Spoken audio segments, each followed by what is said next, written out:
আর চলো একটু অন্যরকম কেকের ভিডিও তোমাদের সঙ্গে শেয়ার করি। তো বেশ কয়েকদিন আগে আমি একটা থালি কেক বানিয়েছিলাম এবং অনেকেই আমায় বলেছিল যে সেটা কি আদৌ কেক নাকি।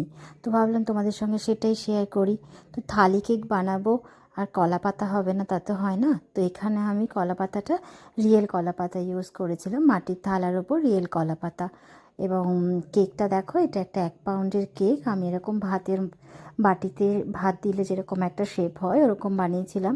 যদিও এটা একটু ছোট হলে ভালো হতো, আর একটু প্রমিনেন্ট লাগতো, কিন্তু তাতে করে কেকটা অনেকটাই কমে যেত, তাই আমি একটু বড় রেখেছি। এটা 1 পাউন্ডের কেক ছিল।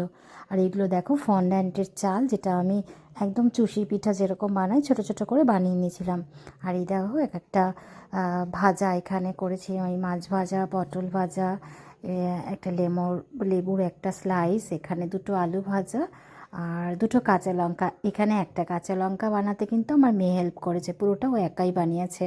আর এখানে 2টো স্লাইস ছিল পেঁয়াজের। তো এগুলো এক এক করে আমি দেখো কেকের ওপর এভাবে বসিয়ে দিয়েছিলাম।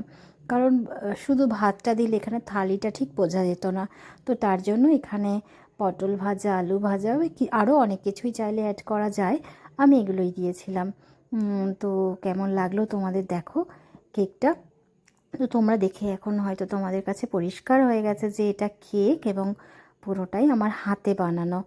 তো আমার মনে হলো তোমাদের সঙ্গে আমার কাজের ভিডিও সবসময় যেভাবে শেয়ার করি, তো এটাও শেয়ার করা উচিত। তোমরা যারাই নেবে কেকটা তারা তাতে করে তোমাদের বুঝতে অনেকটাই সুবিধা হবে। তো কেমন হয়েছে কেকটা অবশ্যই জানিও, আর যদি ভালো লাগে অবশ্যই একটা কমেন্টও শেয়ার করো।